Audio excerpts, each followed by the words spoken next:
नमस्कार दोस्तों, स्वागत है आप सभी का एक बार फिर से हमारे चैनल आध्यात्मिक ज्ञान पर।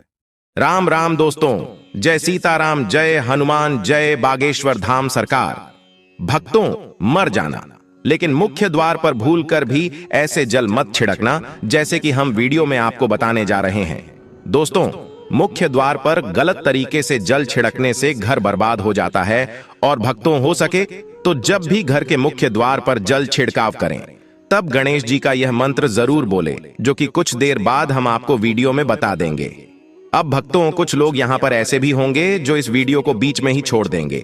अगर इस वीडियो को आपको छोड़ना ही है तो अभी छोड़ देना, परंतु गणेश जी भगवान का अपमान मत करना वीडियो को अधूरा छोड़कर। इसलिए आप घर के मुख्य द्वार पर जल कैसे छिड़कना है इस कार्य विधि को पूरा ही देखें।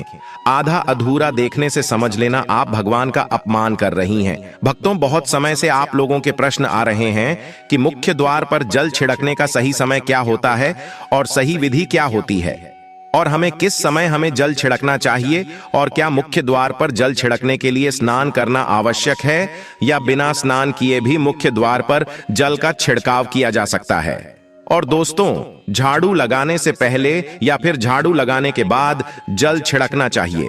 और एक और प्रश्न आया है कि क्या पीरियड्स में हम अपने घर के मुख्य द्वार पर जल का छिड़काव कर सकते हैं या मुख्य द्वार पर दीप दान कर सकते हैं। और जल से ही जुड़ा हुआ एक और प्रश्न है, जो भक्त अपने मंदिर में जो प्रतिदिन हम एक लोटा जल रखते हैं, उस जल का हमें क्या करना चाहिए, किस प्रकार प्रयोग करना चाहिए, और क्या हम उसे खाने में प्रयोग कर सकते हैं या फिर हम किसी पौधे में डाल सकते हैं। उस जल का उपयोग किस प्रकार से होना चाहिए। और कुछ लोगों का कहना यह है कि जब हम मुख्य द्वार पर जल छिड़कते हैं तो घर के अंदर की तरफ से जल छिड़कें या घर के बाहर की तरफ से जल का छिड़काव करें। इसके बारे में कई लोग शंका में हैं। आज हम यह शंका सभी भक्तजनों की दूर करने वाले हैं। और भक्तों, मुख्य द्वार पर जल छिड़कने से संबंधित आपका अगला प्रश्न है कि कई ऐसे लोग हैं जो कि फ्लैट में रहते हैं, कुछ ऐसे लोग हैं जो कि किराए के मकान में रहते हैं, एक ही कमरे में रहते हैं, तो उन्हें अपने घर पर मुख्य द्वार पर दीपदान किस प्रकार से करना चाहिए, जल कहां छिड़कना चाहिए, मतलब भक्तों व किस जगह को मुख्य द्वार मानकर वहां पर मुख्य द्वार से जुड़े हुए उपाय करें। तो आज की वीडियो पूरी तरह से आपके प्रश्नों पर ही आधारित है। दोस्तों, वीडियो शुरू करने से पहले माता लक्ष्मी के सच्चे भक्त कमेंट बॉक्स में जय मां लक्ष्मी अवश्य लिखें।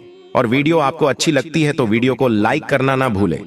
भक्तों, मुख्य द्वार पर जल छिड़कने का सही समय क्या होता है और सही विधि क्या होती है। तो देखिए, अगर आप मुख्य द्वार पर जल छिड़कते हैं तो आपको ध्यान रखना है कि जल आप एक दिन पहले ही, मतलब दोस्तों रात को सोने से पहले एक पात्र में, कोई भी आप पात्र ले सकते हैं, जैसे कि आप एक तांबे का भी पात्र ले सकते हैं।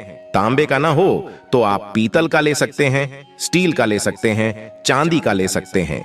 जो भी पात्र आपके पास उपलब्ध हो, एक लोटे में थोड़ा सा गंगा जल डाल दीजिए और उसके ऊपर शुद्ध जल भर दीजिए। और हां भक्तों, यदि आपके पास गंगा जल न हो तो भी परेशान होने की आवश्यकता नहीं है। सिर्फ शुद्ध जल से भी आप पात्र को भर सकते हैं और उस जल से भरे पात्र को अपने घर की रसोई में रख दीजिए। अब दोस्तों, जैसे कि आप अगले दिन सुबह उठकर इस जल का छिड़काव अपने घर के मुख्य द्वार पर करेंगे। अब बहुत से भक्तों के प्रश्न आए हैं कि क्या हम स्नान से पहले यह जल छिड़क सकते हैं या फिर स्नान करना आवश्यक है। देखिए भक्तों, मुख्य द्वार पर जो सुबह सवेरे सबसे पहले जल छिड़का जाता है, जैसे कि जो रसोई में रखा हुआ जल होता है, ये एक तरीके से उपाय के तौर पर किया जाता है। भक्तों, घर में किसी भी प्रकार की परेशानी हो, किसी भी प्रकार के दुख दर्द रहता हो, गरीबी हो या फिर कलह क्लेश बहुत अधिक रहता है, मतलब किसी भी प्रकार की नकारात्मक ऊर्जा से आप परेशान हैं, बहुत समय से परेशानियों में ही घिरे हुए हैं, आपके घर में हमेशा क्लेश का वातावरण रहता है, तो ऐसे में घर की रसोई में लोटा भर के जल रखा जाता है और यही जल घर के मुख्य द्वार पर सुबह उठकर छिड़का जाता है। भक्तों, इस जल के छिड़काव से आपके घर की कोई भी परेशानी हो बहुत शीघ्र समाप्त हो जाती है। आपके घर में कैसी भी नकारात्मक ऊर्जा हो तुरंत समाप्त हो जाती है। इस उपाय को करने से आपके घर में सुख समृद्धि भी आती है, कलह क्लेश से भी मुक्ति मिलती है और बीमारियों से भी मुक्ति मिलती है, मतलब देखिए भक्तों, किसी भी प्रकार की मानसिक परेशानी हो, शारीरिक परेशानी हो, आर्थिक तंगी हो, या आपके घर में कोई वास्तु दोष हो, किसी भी प्रकार का ग्रह दोष हो,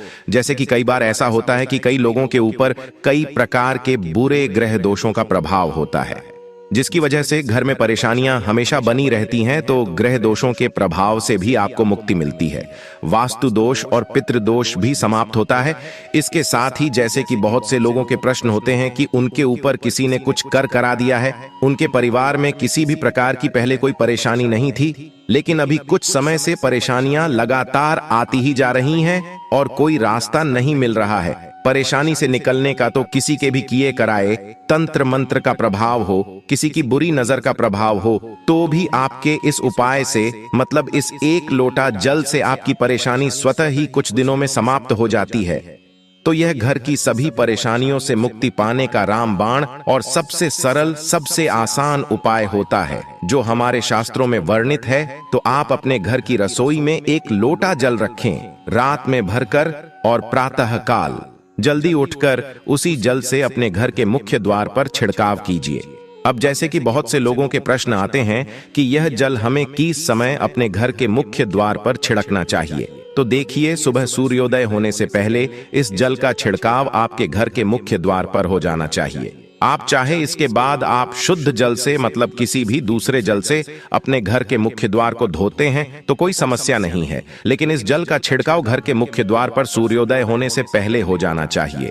अब भक्तों, जैसे आपका अगला प्रश्न है कि क्या हमें स्नान करके इस जल का छिड़काव अपने घर के मुख्य द्वार पर करना चाहिए या फिर बिना स्नान किए भी कर सकते हैं। देखिए दोस्तों, ये जो हम जल छिड़कते हैं, मतलब ये एक उपाय होता है, तो इसे हम स्नान करने के बाद नहीं करते हैं। सुबह जल्दी उठते हैं और उठकर सबसे पहले घर की रसोई में जाएंगे, उसके बाद उस जल को लेकर आप घर के मुख्य द्वार पर जाएंगे। मुख्य द्वार खोलकर, मतलब मेन गेट खोल दीजिए, और उसके बाद मुख्य द्वार पर इसी जल का छींटा दीजिए, छिड़काव कर दीजिए। और जल का छिड़काव करते समय अपने पितरों का ध्यान कीजिए, माँ लक्ष्मी का ध्यान कीजिए, क्योंकि कहा जाता है कि सुबह सुबह माँ लक्ष्मी प्रत्येक द्वार पर आती है, सबके द्वार पर आती है। जिनके भी द्वार खुले होते हैं, जिनके घर में जल का छिड़काव मुख्य द्वार पर हुआ रहता है, उसके घर में प्रवेश कर जाती है। तो माँ लक्ष्मी का अपने मन में ध्यान कीजिए और एक तरह से प्रार्थना कीजिए कि है माँ लक्ष्मी, आप मेरे घर में प्रवेश करें, मैं आपका स्वागत करने के लिए तैयार हूँ। और इसके बाद अपने पितरों का ध्यान कीजिए, क्योंकि हमारे घर की दहलीज होती है, वहीं पर पितरों का वास माना जाता है। तो जब आप दहलीज पर जल के छींटे देते हैं तो आपके पितृ बहुत प्रसन्न हो जाते हैं और उनका आशीर्वाद भी आपको प्राप्त होता है। तो सुबह जो आप जल छिड़कें, इसके लिए स्नान करने की आवश्यकता नहीं है, बिना स्नान किए भी कर सकते हैं। दोस्तों, वीडियो में आगे बढ़ने से पहले आपसे छोटा सा निवेदन है कि कमेंट बॉक्स में जय मां लक्ष्मी अवश्य लिखें। महालक्ष्मी जी, जो भी भक्त इस वीडियो को देख रहा है, उसके घर में सुख समृद्धि आए, उसके घर में कोई भी परेशानी नहीं आए और पूरा परिवार सुख शांति से अपना जीवन यापन करे। दोस्तों, अगर तुम में से कोई महालक्ष्मी जी को मानता है, तो अगर सच में ही भक्त हैं, आप इस वीडियो को लाइक कर नीचे कमेंट बॉक्स में एक बार जय महालक्ष्मी लिख देना, तो उसके मन में जो भी मनोकामना है वह पूरी कर देना। अब दोस्तों, आपका अगला प्रश्न है कि क्या झाड़ू लगाने के बाद हमें जल का छिड़काव करना चाहिए या फिर झाड़ू लगाने से पहले भी जल का छिड़काव कर सकते हैं। तो देखिए, जैसे मैंने आपको पहले ही बताया था कि उठने के बाद सबसे पहला कार्य जो आपको करना है वह जल का छिड़काव ही करना है। उसके बाद आप झाड़ू लगा सकते हैं, लेकिन एक चीज का ध्यान रखिए, जब हम सोकर उठते हैं तो सबसे पहले बिस्तर पर बैठे हुए ही अपने दोनों हथेलियों को जोड़कर और दोनों हथेलियों को सामने से जोड़कर पूरी हथेली को देखा जाता है। उसमें मां लक्ष्मी का ध्यान किया जाता है, उसके साथ ही 5 देवताओं का ध्यान किया जाता है। 5 देवता कौन कौन से होते हैं? मां दुर्गा, भगवान शिव, भगवान श्री हरि, विष्णु, गणपति, गजानन और भगवान सूर्य देवता। 5 देवताओं का ध्यान हम अपने हाथों में ही करते हैं, हथेलियों में ही करते हैं। कराग्रे वसते लक्ष्मी, कर मध्य सरस्वती, कर मूले स्थितो ब्रह्मा, प्रभाते कर दर्शनम। इस मंत्र का उच्चारण आप चाहें तो कर सकते हैं, नहीं करते हैं तो भी कोई बात नहीं। अपने इष्ट देवता का और 5 देवताओं का ध्यान अपनी हथेलियों में कर लीजिए। उसके बाद दोनों हाथ जोड़कर सभी देवी देवताओं को प्रणाम किया जाता है और उसके बाद अपने हाथ से पृथ्वी का स्पर्श करते हैं, धरती को छूकर प्रणाम करते हैं 2 बार या 3 बार, और उसके बाद अपना दाहिना पांव पृथ्वी पर रखते हैं दोस्तों, धरती पर रखते हैं। उसके बाद ही बाकी के जो सभी कार्य होंगे वो उसके बाद ही किए जाएंगे। जल का छिड़काव आप उसके बाद ही करेंगे, मतलब सुबह उठने के बाद सबसे पहले हथेलियों के दर्शन, फिर धरती को प्रणाम कीजिए, फिर धरती पर पैर रखिए और उसके बाद रसोई में जाकर आपको जल लेना है और घर का मुख्य द्वार खोलकर मुख्य द्वार पर जल का छिड़काव करना है। मां लक्ष्मी का और अपने पितरों का ध्यान करना है। उसके बाद आप अपने घर में आ जाएंगे और उसके बाद जो भी आपके रूटीन वर्क होते हैं, मतलब झाड़ू लगाएंगे या फिर आप स्नान करेंगे, ये सभी कार्य उसके बाद किए जाएंगे। और अब जैसे कि कई लोगों के प्रश्न आते हैं कि जब हम जल का छिड़काव करते हैं, क्या उसी समय हम घर के मुख्य द्वार पर झाड़ू लगाकर और पानी डालकर क्या हम मुख्य द्वार की अच्छे से सफाई कर सकते हैं? जी हाँ, बिल्कुल कर सकते हैं। पहले आप जो रसोई में रखा हुआ जल है उस जल का छिड़काव कर दीजिए। उसके बाद और भी पानी डालकर, मतलब अगर आपके पास जल और उपलब्ध है तो और जल लेकर और घर के मुख्य द्वार की अच्छी तरह से झाड़ू से या कैसे भी सफाई कर सकते हैं। और कई लोगों के प्रश्न आए हैं कि हम किसी फ्लैट में रहते हैं या फिर किसी ऐसे कमरे में रहते हैं, किराए के कमरे में, कि हमारे पास एक ही कमरा है, तो हम जल का छिड़काव या फिर दीपदान कहां पर करें? किसे हम अपना मुख्य द्वार माने देखिए, जो आपका अपना कमरा है या फिर जो फ्लैट है आपका, जहां पर आपका नेम प्लेट लगा हुआ है, आप उसी स्थान पर दीपदान करेंगे और उसी स्थान पर आपको जल का छिड़काव करना है। मतलब जहां पर आपका अगर एक ही कमरे का मकान है तो आपके कमरे का दरवाजा है, वहीं पर आपको थोड़ा सा जल छिड़कना है और वहीं पर आप दीपदान भी करेंगे। जो कि मुख्य द्वार से जुड़े हुए उपाय होते हैं वो आप अपने घर के मतलब जो अपना कमरा है उसके बिल्कुल दरवाजे के पास ही करेंगे। और आपका अगला प्रश्न है कि क्या पीरियड में हम अपने घर के मुख्य द्वार पर जल का छिड़काव कर सकते हैं, दीपदान कर सकते हैं? देखिए, जल का छिड़काव करने के लिए पीरियड हो या ना हो उसे कोई फर्क नहीं पड़ता, जल का छिड़काव कर सकते हैं। रही बात दीपदान की, तो दीपदान देखिए कार्मिक पूजा में आ जाता है और कार्मिक पूजा हम बिना शुद्ध हुए नहीं कर सकते हैं, मतलब पीरियड समाप्त होने के बाद ही आप कर सकते हैं दोस्तों। बाकी जल का छिड़काव आप कभी भी कर सकते हैं, पीरियड्स में भी कर सकते हैं, कोई समस्या नहीं है। और भक्तों, अब आपका प्रश्न है कि क्या मंदिर में जो हम जल रखते हैं क्या वो रखना जरूरी है, और अगर हम रखते हैं तो उस जल का क्या करें? देखिए, मंदिर में जल रखना बहुत आवश्यक है। जल एक ऐसी चीज होती है जिसमें सभी प्रकार की जो एनर्जी होती है ऑब्जर्व हो जाती है।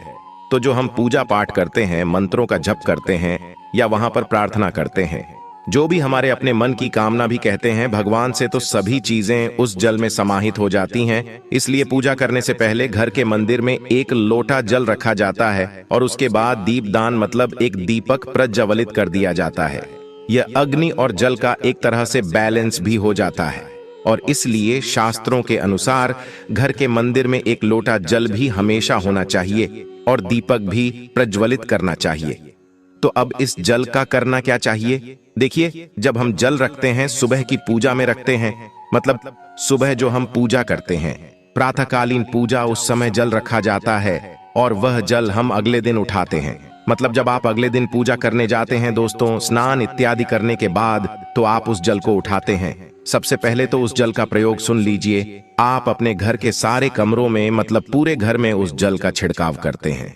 तो इससे आपके घर का शुद्धिकरण हो जाता है, क्योंकि वह बहुत ही पॉजिटिव एनर्जी से भरा हुआ जल होता है। उस जल का छिड़काव करने से किसी भी प्रकार की नकारात्मक ऊर्जा का प्रवेश आपके घर में नहीं होता, किसी भी प्रकार की परेशानी आपके घर में हो। अगर आप नियमित तौर पर उस जल का छिड़काव करें अपने घर में, तो निश्चित ही आप परेशानियों से मुक्ति पा जाते हैं, किसी के कराए तंत्र मंत्र के प्रभाव से मुक्ति पा जाते हैं। दूसरा इसका उपाय आप कर सकते हैं, जैसे कि घर में कोई बीमार है तो आप इस जल को उस व्यक्ति को पीने के लिए दे सकते हैं। और यह जल इतना पावरफुल होता है कि इस जल को पीने से बड़ी बीमारियों से, मतलब लंबी बीमारियों से भी धीरे धीरे राहत मिलने लग जाती है। कई बार भक्तों होता है ना कि आप लोगों के प्रश्न आते हैं कि दवाई तो हम कर रहे हैं लेकिन दवाई हमें लगता ही नहीं है, दवाई का कोई प्रभाव ही देखने को नहीं मिलता, तो ऐसे में अगर उस जल को पीने के लिए रोगी को दिया जाए तो बहुत अच्छी दवाइयां काम करने लग जाती है। और जैसे कि परिवार में अगर बहुत अधिक कलह क्लेश रहता है, हमेशा आपस में सामंजस्य बनता ही नहीं है, आपस में हर बात पर मतभेद होता है, तो परिवार के सभी सदस्य इस जल में से अगर थोड़ा थोड़ा पीते हैं तो धीरे धीरे विचारों में परिवर्तन आने लग जाता है। सकारात्मक विचार सभी के होने लग जाते हैं और आपस में समन्वय होने लग जाता है। घर से कलह क्लेश और मतभेद हमेशा के लिए समाप्त हो जाता है। और मंदिर में रखे हुए जल का अगला उपाय क्या है? देखिए, अगर आप कोई दुकान करते हैं, कोई व्यापारिक स्थल है आपका, तो प्रतिदिन इसी जल में से थोड़ा सा जल ले जाकर दुकान पर, व्यापारिक स्थल पर छिड़काव कीजिए। इससे आपका दुकान, आपका काम बहुत अच्छा चलता है। मतलब किसी भी प्रकार की परेशानी आपके व्यापारिक स्थल पर नहीं आती है, क्योंकि जैसा मैंने आपको बताया, ये जो जल होता है बहुत पावरफुल होता है, बहुत पॉजिटिव होता है। तो इस जल का छिड़काव करने से बहुत सारी परेशानियां स्वतः ही समाप्त हो जाती हैं। जैसे अगर आपके दुकान पर किसी की नजर लगी है, बहुत से लोगों के प्रश्न आते हैं कि हमारे काम को किसी ने बांध दिया है, मतलब किसी की बुरी नजर ऐसी लग गई है कि पहले तो दुकान बहुत अच्छी चलती थी, अब नहीं चल रही है। तो आप इस उपाय को कर सकते हैं। निश्चित ही बहुत जल्द ही आपको परेशानियों से मुक्ति मिल जाती है और दिन दूनी रात चौगुनी आपके व्यापार में तरक्की होती है। और हाँ, मंदिर में रखे हुए जल को आप अपने घर की रसोई में खाना बनाने में, पीने में भी प्रयोग कर सकते हैं। लेकिन भक्तों, खाना बनाने में प्रयोग तभी कीजिए जबकि आपके घर में बिल्कुल सात्विक भोजन बनता हो, मतलब लहसुन प्याज अगर आपके घर में बनता हो तो खाना बनाने में इस जल का प्रयोग नहीं किया जा सकता है। फिर आप इस जल को थोड़ा थोड़ा परिवार के सदस्य मिलकर ग्रहण कर सकते हैं और बचे हुए जल को आप अपने घर में पौधों में डाल सकते हैं। तो देखिए, ऐसा नहीं है कि मंदिर पर रखा हुआ जल बेकार होता है, किसी काम का नहीं होता है। बहुत सारे उपयोग इस जल के होते हैं। अगर हम सही तरीके से प्रयोग करें तो अपने जीवन की बहुत सारी परेशानियों का समाधान मात्र इस एक लोटा जल से हम कर सकते हैं। तो ध्यान रखिए कि मंत्रों से अभिमंत्रित जल बहुत महत्वपूर्ण होता है, बहुत शक्तिशाली होता है। और हमारे घर के मंदिर पर रखा हुआ जल देवताओं का आशीर्वाद होता है, क्योंकि पूरे समय वह देवताओं के पास होता है। देवी देवता वहां पर रहते हैं, तो उस जल में हर प्रकार की शक्ति समाहित होती है, जो कि सकारात्मक शक्तियां होती हैं। और इस जल का प्रयोग अगर हम सही तरीके से करते हैं, मतलब उसको पीने में करते हैं, खाना बनाने में करते हैं, घर में जल का छिड़काव करने में करते हैं, तो इससे हमारी समस्याओं का समाधान होता है। और अगर कोई भी कार्य नियमित तौर पर, मतलब प्रतिदिन किया जाता है, तो उसका हमें लाभ प्राप्त होता है। कभी कभी करेंगे तो निश्चित ही आपको उतना लाभ दिखाई नहीं देगा, लेकिन अगर आप नियम बना लेंगे कि हर रोज उसी जल से घर में छिड़काव करना है, घर में प्रत्येक व्यक्ति को थोड़ा थोड़ा पीने के लिए देना है, बचे हुए जल को पौधों में डाल दीजिए, दुकान पर छिड़क दीजिए, अपने घर के व्यापारिक स्थल पर छिड़काव कीजिए, बच्चों की बुक्स शेष में, अपने घर की तिजोरी में, हर जगह इस जल का छिड़काव कीजिए और नियमित तौर पर कीजिए। चमत्कार आपको निश्चित ही देखने को मिलेगा। इसी प्रकार से जो रसोई में रखा हुआ जल होता है, उसका छिड़काव अपने घर के मुख्य द्वार पर कीजिए, तो इसका भी आपको लाभ बहुत ही शीघ्र दिखाई देगा। लेकिन इसे अपने रूटीन में शामिल करना होगा, प्रतिदिन नियम से यह कार्य करना होगा, तभी आपको लाभ देखने को मिलेंगे। और हाँ, कई लोगों के प्रश्न आते हैं कि मंदिर पर जो रखा हुआ जल होता है, तो जब हम अगले दिन उठाते हैं तो उसमें कई बार कुछ चीजें पड़ जाती हैं, कोई कीड़े मकोड़े पड़ जाते हैं। क्योंकि खुला होता है तो क्या हम उसे ढक सकते हैं? जी हाँ, बिल्कुल ढक सकते हैं। जब आप पूजा करते हैं सुबह के समय, तो जब तक पूजा कर रहे हैं, जब तक मंत्रोच्चारण कर रहे हैं, तब तक जल खुला रखिए। और उसके बाद जैसे कि आप पूजा पर से उठते हैं, तो उससे पहले जल को किसी भी प्लेट से या कटोरी से ढक दीजिए। फिर जब आप अगले दिन उस जल को उठाएंगे तो बिल्कुल शुद्ध और साफ सुथरा जल आपको मिलेगा और उस जल का प्रयोग आप अपने किसी भी कार्य में कर सकते हैं। और भक्तों, आप जब भी घर के मुख्य द्वार पर जल छिड़काव करें तो गणेश जी भगवान का यह मंत्र जरूर बोले, ओम गणपतये नमः। और जो हमने आपको वीडियो में बताया है, उसे ध्यानपूर्वक अच्छी तरीके से समझकर अपने घर के मुख्य द्वार पर जल का छिड़काव करें। और दोस्तों, मुख्य द्वार पर कपूर का पानी छिड़कने से घर में प्रवेश करने वाली कोई भी ऊर्जा शुद्ध हो जाती है, जिससे किसी भी तरह की नकारात्मकता या अशुभ प्रभाव दूर हो जाता है। यह शुद्धिकरण प्रक्रिया शांति और समृद्धि के लिए अनुकूल सौहार्दपूर्ण माहौल बनाती। दोस्तों, आज के लिए बस इतना ही। स्वस्थ रहे, सुरक्षित रहे। धन्यवाद।